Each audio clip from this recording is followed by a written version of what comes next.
shalay barqinkii ayay ahayd xilligii diyaaraddu ay soo dhacday isla markiina baarlamaanka waddankan Ethiopia iyo dowladda federaalku waxay isku afkarteen inay maanta ay noqoto maalin barordiiq ah. Haddaba waddanka aad ayaa looga dareemayaa laakiin waa maalin shaqo. wararka ugu dambeeyay adduunka oo dhanna waxaa ka imanaya kooxo raba inay waddankan Ethiopia arrintan wax kala qabtaan. waxaa ugu dambeeyay waddanka Shiinaha, Israa'iil, Mareykankuna dhexda ayuu kusoo jiraa, wuxuuna sheegay in isagu uu socdo gacansiin diyaaradan iyo shilkan laga gacansiinayo waddanka Ethiopia iyo inuu caawimo u fidinayo dadkani ay ka gooriyoodeen. sidoo kale sanduuqii madooba ayaa wax yar ka hor la soo saaray, waxaana laga yaabaa in la ogaado maalmaha soo socda.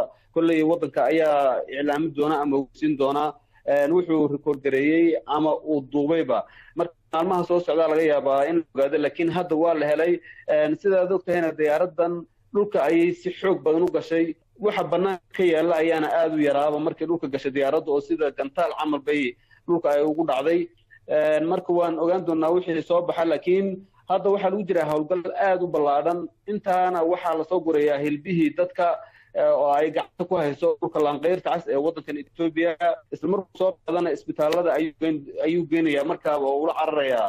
marka waxaa lagu wadaa baaritaano iyo hilbahana si isu leeyihiin in laisugu ururiyo ruuxa cad ruuxa madow, laakiin lamana kala garanayo qofku jasadka uu leeyahay. ayaa lagaga dhawaaqay baroordiiq qaran kadib markii maalintii shalay ahayd ay 150 qof ku dhinteen shil diyaaradeed oo ka dhacay deegaanka Bishoftu oo u dhow magaalada Addis Ababa ee caasimadda dalka Ethiopia. diyaaradda ayaa ku sii jeeday magaalada Nairobi ee caasimadda dalka Kenya. dadka Soomaalida ah ee ku geeriyooday shilka ayaa sii badanaya xilli markii hore la sheegay in hal qof oo Soomaali ah uu ku dhintay iyadoo loo eegayay baasaboorka ay ku safrayeen, balse waxa soo baxaya Soomaali kale oo ku safrayay baasaboorro wadamo kale oo ku geeriyooday shilka. tiraba 5 qof ayaa ilaa imika la og yahay inay ku jireen dadkii geeriyooday. dowladda Ethiopia ayaa dhammaan joojisay duulimaadyadii ay samayn lahaayeen diyaaradaha la nooca ahaa tii shalay dhacday oo ahayd Boeing 737 ilaa inta war dambe ay dowladdu ka soo saarayso. shirkadda diyaaradaha samaysa ee Mareykanka laga leeyahay ee Boeing oo samaysay shirkaddan ayaa sidoo kale wajahaysa sumcad xumo xilli diyaaradani ay tahay tii labaad ee nooceeda ah oo muddo 5 bilood gudahooda burburta. sidoo kale waxa suurtagal ah inay hoos u dhigto sumcadda shirkadda Ethiopian Airlines oo imika ah tan ugu wanaagsan guud ahaan qaaradda Afrika, sanadihii ugu dambeeyayna dadaal aad u badan sameynaysay. diyaaradda Boeing 737 oo shirkadda Boeing ay soo saartay sanadkii 2011 ayaa ka mid ahayd 30 diyaaradood oo ay shirkaddu dalbatay xilli ay ballaadhinaysay adeegyadeeda. shirkadda Boeing ayaa tibaaxday in koox farsamo ay u soo diri doonaan dalka Ethiopia si ay u qiimeeyaan xaaladda. dhanka kale dowladda Shiinaha ayaa dhammaan diyaaradaha la nooca ah tan dhacday ku amartay in aanay wax duulimaad ah samayn karin, iyadoo laga cabsi qabo in shil kale ay sababto.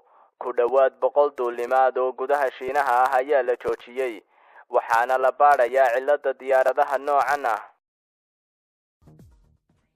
shirkadda diyaaradaha ee Ethiopian Airlines ayaa si ku meel gaar ah u joojisay adeegsiga diyaaradaha nooceedu yahay Boeing 373 Max 8 oo ah nooca diyaaradii shalay burburtay. sidoo kalena dalka Shiinaha ayaa noqday dalkii labaad ee diyaaradahaasi shaqada ka fadhiisiya kadib markii ay maalintii shalay ahayd diyaaradaasi burburtay isla markaasina ay ku dhinteen dhammaan dadkii diyaaradaasi saarnaa.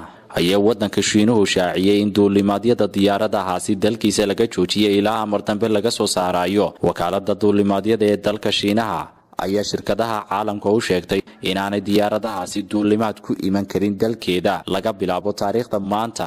6 bilood ee la soo dhaafay waa shirkii diyaaradeed ee labaad ee ku yimaada diyaaradaha noocoodu yahay Boeing 373 Max 8. khubarada duulimaadyada ee ku howlan baaritaanka shilka waxa sababay ayaa sheegay inay waqti qaadanayso in la ogaado sababta shilku uu ka dhashay. bishii Oktoobar ee sanadkii la soo dhaafay. Diyaarad noocan oo kale ah oo ay leedahay shirkadda diyaaradaha ee Lion ayaa burburtay waxaana ku dhintay 198 qof oo diyaaradaasi saarnaa. Shirkadda diyaaradaha ee Itoobiya waxay leedahay 5 diyaaradood oo ah nooca Point 737 Max 8 dhammaantoodna shaqada ayaa laga joojiyay. Dhanka kale diyaaradda maalintii shalay ahayd burburtay oo lambarkeeda duulimaadku ahaa 302 oo ku dhacday gudaha waddanka Itoobiya ayaa la helay sanduuqii madooba oo ah sanduuqa laga heli karo xogta diyaaradda. Shirkadda diyaaradaha samaysay Point ayaa la sheegay in laga sugayo inay ka jawaabto sababta keentay burburka diyaaradda oo in ka yar 6 daqiiqo hawada ku jirtay.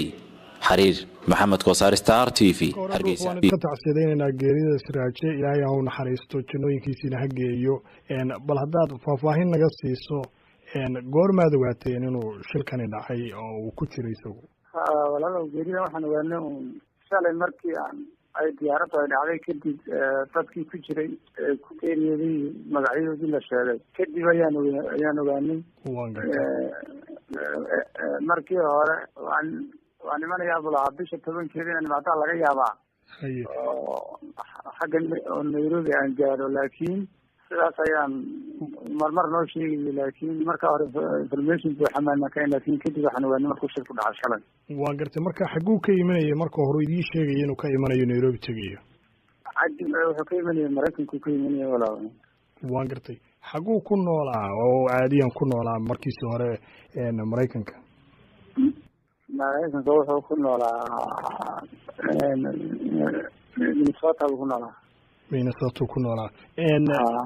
magaciisa markaad aragteen dabcan ma waxaad ka aragteen shirkaddu intay shaacisay dadkii iyo meelaha ay u dhasheen mise eheladii baad la xidhiidheen? waxaan nagala soo hadlay markiiba walaalo Mareykanka nagala soo hadlay. waan gartay eheladii xagga joogtay markiiba nala soo hadashay kadibna xaggana ka ogaanay inuu ku jiro dadkii ku geeriyooday diyaaraddan ula socday. waa gartay haddii aad iyada faahfaahin naga siiso nin intee leeg buu ahaa Siraaj Xuseen, ubad ma ka tegay, qoys ma lahaa? da ahaantiisu wuxuu ahaa 31 buu jiray, meelaha 31 jir buu ahaa. waan gartay wax caruura kama tegin. iminka ayay gabadh u doonanay inuu guursado. iminka gabadh u doonanay baa jirtay inuu guursado. waan gartay marka qorshaha uu socday safarkiisu ma safar qaraabadu soo salaamaya mise qorshaha guurkuna qayb ka ahaa? wuxuu socday wuxuu rabay inuu Kenya inuu tago oo u tago walaalkii oo joogay oo la yiraahdo Axmed Siyaad Xuseen Cabdi oo Kenya joogay sana Mareykanka degan. halkaasay ku balansanayeen tanna qorshahana qayb ka ahaa. marka kadib bisha 20keeda inay ku noqdaan Mareykanka ayuu qorsho ahaa. waan gartay dabcan Itoobiya joogtaan shilkuna wuxuu ka dhacay Addis buu ka dhacay, ma tagteen goobta shilku ka dhacay? waa la tegay walaalo, waxaa tegay waa la tegay Addis Ababa. safaaradda Mareykanka ayaana lagu wareejiyey meydadkii iyo wixii iyo ayaa lagu wareejiyey. waa gartay marka halkaas waa lala xiriiray oo waa la joogay walaaladii waa jooga eega Cabdi Xuseen Cabdi iyo Hodan Xuseen Cabdi ay walaala yihiin labadaba. Siraaje Xuseen Cabdi ilaahay naxariistay ku geeriyay shilkii diyaaradda ayaa jooga Addis Ababa. safaaradda Mareykanka ay u tageen. waan gartay marka iyagaa qabanqaabadii ku jira aaska oo kala xiriiraya safaaradda? walaal ayaa kala xiriiraya qabanqaabadii qaabkii loo aasi lahaa iyo sidii waxaas hawlahaas oo dhan iyo safaaradda ayaa kala xiriiraya. aniga waxaan joogaa magaalada Dhagaxbuur, nimanka kala hadlaya. waan gartay waayahay aad baan kugu mahadcelinaynaa, ilaahayna ha u naxariisto. mar kale waan idinka tacsiideynaynaa qoys ahaan geerida Siraaje. ayo walaal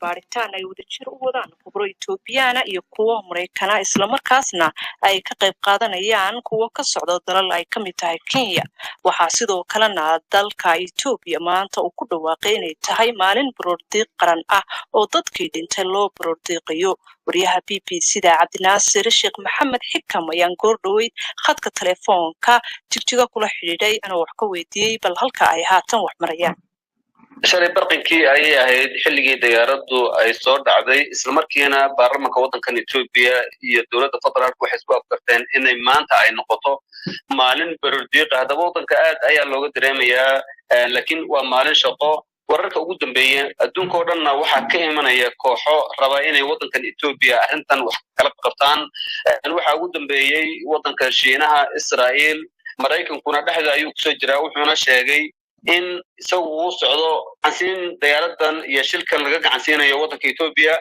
iyo inuu caawimo u fidinayo dadkani ay ka gooriyoodeen sidoo kale sanduuqii madooba ayaa wax yar ka hor la soo saaray waxaana laga yaabaa in la ogaado maalmaha soo socda kullay waddanka ayaa iclaamin doona ama ogsiin doona wuxuu report gareeyay ama uu duubayba marka maalmaha soo socda laga yaabaa in ogaado laakiin hadda waa la helay sidaas oo kale diyaaradan dhulka ayay si xoog badan u gashay waxa banaanka ka yaala ayaana aad u yaraaba markii dhulka gashay diyaaraddu oo sida gantaal camal bay dhulka ay ugu dhacday marka waan ogaan doonaa wixii soo baxa laakiin hadda waxaa lagu jiraa hawlgal aad u ballaaran intaana waxaa lasoo gurayaa hilbihii dadka oo ay gacanta ku hayso dhulka laanqeyrta cas ee waddankan Ethiopia isla markuu soo qaadana isbitaalada ayuu geenayaa markaaba oo ula cararayaa marka waxaa lagu wadaa baaritaano iyo hilbahana si isu leeyihiin in la soo ururiyo ruuxa cad ruuxa madow laakiin lamana kala garanayo qofku jasadka uu leeyahay hadduu cad yahay iyo hadduu madow yahay toona kaliya waxaa lagu kala garanaya waxa weeyaan in baaritaan lagu sameeyo hilibka laftiisii waxayna noqon doontaa sida ay sheegi doonaan in baaritaan lagu sameeyo dadkan ay ka geeriyoodeen laftoodii waxaa la sheegay inay ku dhinteen dad gaaraya 157 oo isugu jira rakaabkii iyo shaqaalihii ee diyaaradaasi ku safrayay hadday jiraan warar hordhaca ma jiraan eheladoodii in la helay dadkaasi helitaan maaha dadka eheladoodii markiiba intooda badan way yimaadeen marka dad badan ayaa jooga haddii dal jooga haddii dibad joogaana telefoonada gaar ayaa loo sameeyey marka xiriir toos ayay leeyihiin dadka arrintan gacanta ku haya iyo dadkani ay ka geeriyoodeen waxa kaliya dowladdu u samaynaysan waxa weeyaan in baaritaan rasmi lagu sameeyo hilbahan kadibna dadka baaritaan lagu sameeyo deedna si hilbaha ama baaritaanka waxa lagu ogaaday dadkan si isu leeyihiin lisu siiyo ayaa maarta waxyaabaha ugu badan ee la qaban doono ay noqon doontaa ma la shaaciyay xilliga baaritaanka la soo gabagabayn doono lama shaacinin lamana oga xilliga baaritaanka la soo gabagabayn doono balse waxaa jira wadamo badan oo kuwa aan ka soo sheekayna ah oo iyo kuwa kale oo ballan qaadaba inay gacan ka geysan doonaan oo iyaguna dhexda kusoo jira ayaa jira laakiin xilli la shaaciyey in arrintan ay dhammaan doonto ma jirto aad ayuu mahadsan yahay Cabdinaasir Sheekh Maxamed Xikam oo khadka telefoonka iigu warramay watahay wufuudda haddaba ka qayb galaysay shirka deegaanka ee qaramada midoobay oo ka furmay maanta magaalada Nairobi ayaa muddo daqiiqada u aamusay oo ay ku xusayeen dadkii ku dhintay diyaaradda Ethiopian Airlines ee shalay dhacday kuwaas oo ay ku jireen 19 qof oo ka tirsanaa shaqalaha qaramada midoobay una soo socday ka qaybgalka shirkan maanta ka furmayay dadka kale oo ku dhintay waxaa ka mid ahaa dhakhaatiir aqoon-yahano iyo qoraa magac leh oo dalka Nigeria u dhashay Satya Tripati oo ah kaaliyaha xogayaha guud ee qaramada midoobay oo ka hadlayay saameynta geerida dadkaasi ku yeelatay shirweynaha maanta furmaya ayaa waxa uu yiri I'll start by sharing that my thoughts are with the families of the colleagues, not just the UN, but the members. waxaan ku bilaabayaa inaan idinla wadaago in qalbigaygu uu la jiro qoysaska dadkii aan wada shaqaynaynay ee qaramada midoobay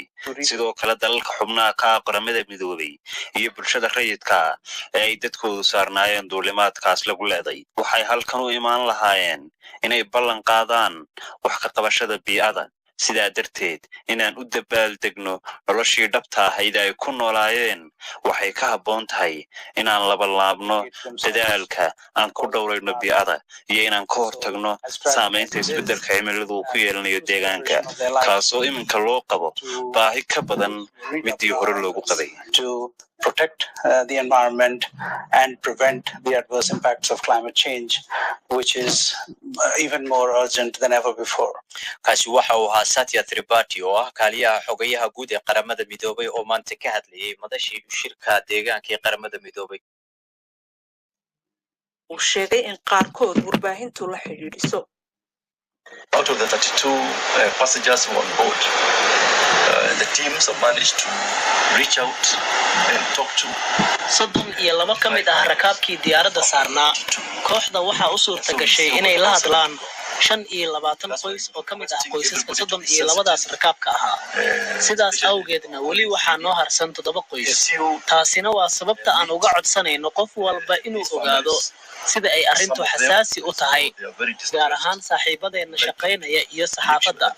ha iloobina dareenka jira marka aad qoysaska la kulantaan. qaarkood sida aad ogtihiin aad bay u walwalsan yihiin. waxaana jeclaan lahayn inaad xaqiijisaan in dareenkooda aad ilaalisaan marka aad la kulmaysaan qoysaskan. And we would like you to make sure that you give it utmost sensitivity as you meet these families. kaasi wuxuu ahaa wasiirka gaadiidka Kenya James Murshaaya.